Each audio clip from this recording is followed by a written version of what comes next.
Avec vous, Hervé Lexprey, donc chef du département producteur chez Enedis. En introduction, vous avez de quoi nous en dire un peu plus, zoomer un peu plus sur ces marchés de l'autoconsommation PV. Je vous en prie. Voilà, merci beaucoup. Je suis ravi, une fois de plus, de participer à cet événement, même si... Alors n'hésitez pas à rapprocher votre micro pour qu'on vous un petit peu entende. particulière. Oui. Donc, effectivement, je vais vous sortir quelques chiffres qui va permettre de voir de quoi on parle quand on parle du marché de l'autoconsommation en France. Alors, je fais un raccourci quand je dis que c'est le marché de l'autoconsommation en France. Enedis dessert 95% du territoire. Donc là, ce sont les données d'Enedis. Il manque les 5% qui sont aujourd'hui desservis par des entreprises locales de distribution. Mais néanmoins, on peut quand même considérer et faire l'approximation que ces chiffres-là reflètent le marché de la France métropolitaine. Donc ces chiffres, vous pouvez les retrouver sur le site internet, dans l'Open Data Enedis, et dans une application smartphone qui s'appelle Le Mix par Enedis. Donc je vous invite à tous à télécharger cette application qui nous a permis d'ailleurs les années précédentes de pouvoir vous montrer la progression du marché de l'autoconsommation. Où on en est? Alors les derniers chiffres, ils datent du milieu de l'année 2020, donc fin du second semestre.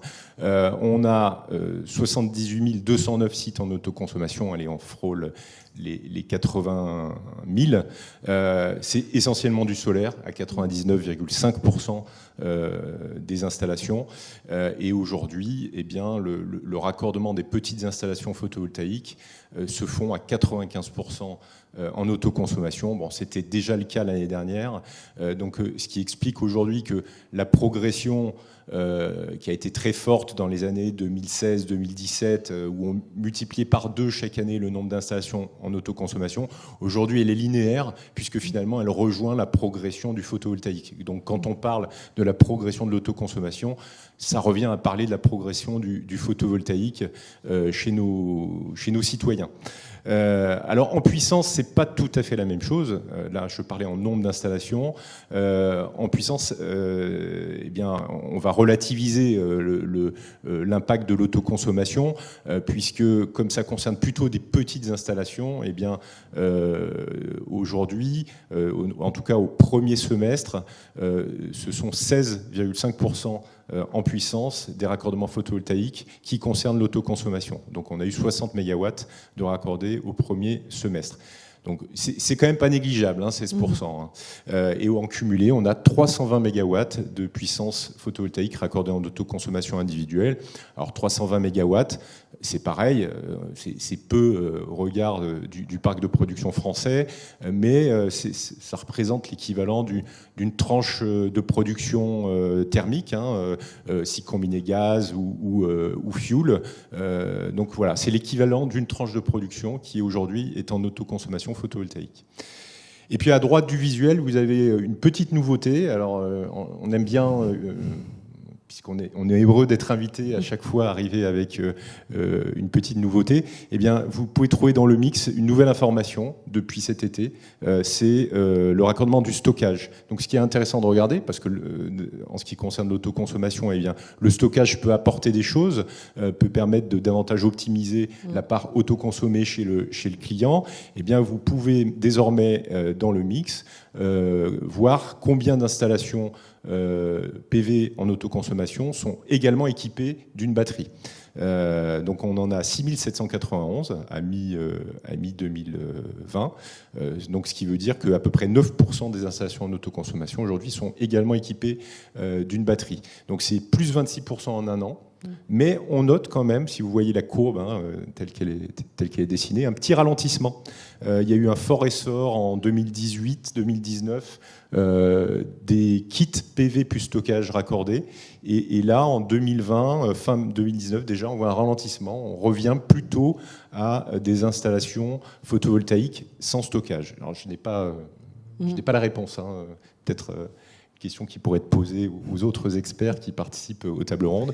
Mais en tout cas, c'est quelque chose qu'on constate. Sur le stockage en particulier. On va poursuivre avec les chiffres. Alors, puisque justement vous parlez de stockage, il y a évidemment un sujet sur l'autoconsommation, on va dire pure et dure, hein, ne faire que de l'autoconsommation. Ce matin, d'ailleurs, Daniel Bourse demandait à un président d'Enerplan dans son introduction si vous pouviez mesurer ceux qui font 100% d'autoconsommation.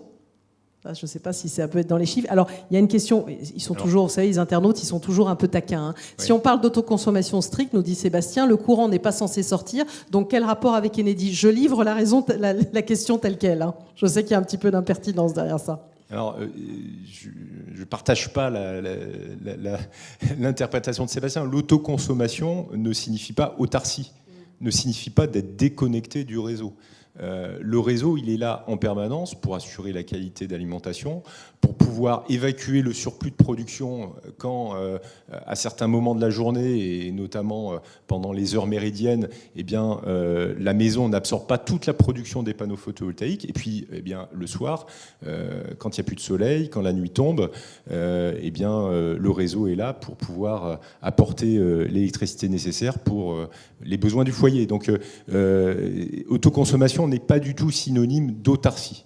Alors, il peut y avoir quelques cas, quelques exceptions où il n'y a pas du tout de réseau, ou dans des chalets de haute montagne, où le raccordement au réseau coûterait beaucoup trop cher. Et là, ou dans des zones non interconnectées. Ou dans des zones non interconnectées, où on peut trouver des solutions qui permettent d'équilibrer de la production locale et donc faire de l'autoconsommation qui reviendrait à de l'autarcie.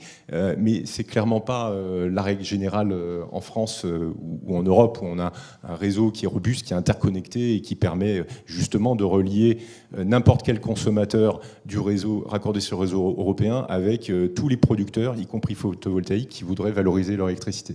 Donc voilà, ça c'était pour le chapitre sur le réseau, on a bien compris. On poursuit avec les chiffres, cette fois-ci sur l'autoconsommation collective. Alors sur l'autoconsommation collective, là on est sur des chiffres qui sont beaucoup plus modérés, mais c'est tout à fait explicable. Il est quand même plus complexe de fédérer une collectivité de nombreux participants au travers d'un projet d'autoconsommation collective. Et d'ailleurs, l'autoconsommation collective est apparue plus tard que l'autoconsommation individuelle. Donc aujourd'hui, on en est où? On a 34 opérations qui sont en service.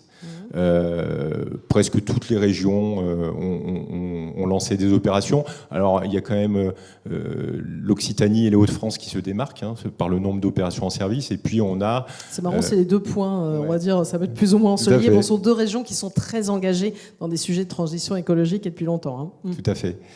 Et puis, on a 41 projets aujourd'hui dans les tuyaux, voilà, dont une bonne partie exploite la possibilité d'avoir un rayon élargi pour réaliser ces opérations.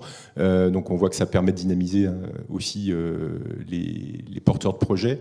Donc, l'évolution réglementaire fait quand même qu'il y a de plus en plus dans les tuyaux et qu'on sent que dans les prochaines années, on va voir monter en puissance ce sujet d'autoconsommation. Clairement, l'élargissement de la maille qui était initialement derrière un même poste de distribution HTA-BT à 1 km, voire 2 km, permet d'embarquer davantage de projets. Donc sur les installations qui sont en service, aujourd'hui, on a 450 consommateurs, 68 petits producteurs qui sont embarqués dans les 34 opérations. Voilà. Et au global, c'est 1,5 MW de production aujourd'hui qui sont intégrés dans des opérations d'autoconsommation collective. Alors très bien, pour ce premier panorama, évidemment, je vous ferai commenter, réagir et voir aussi comment Enedis accompagne justement tous ces projets d'autoconsommation.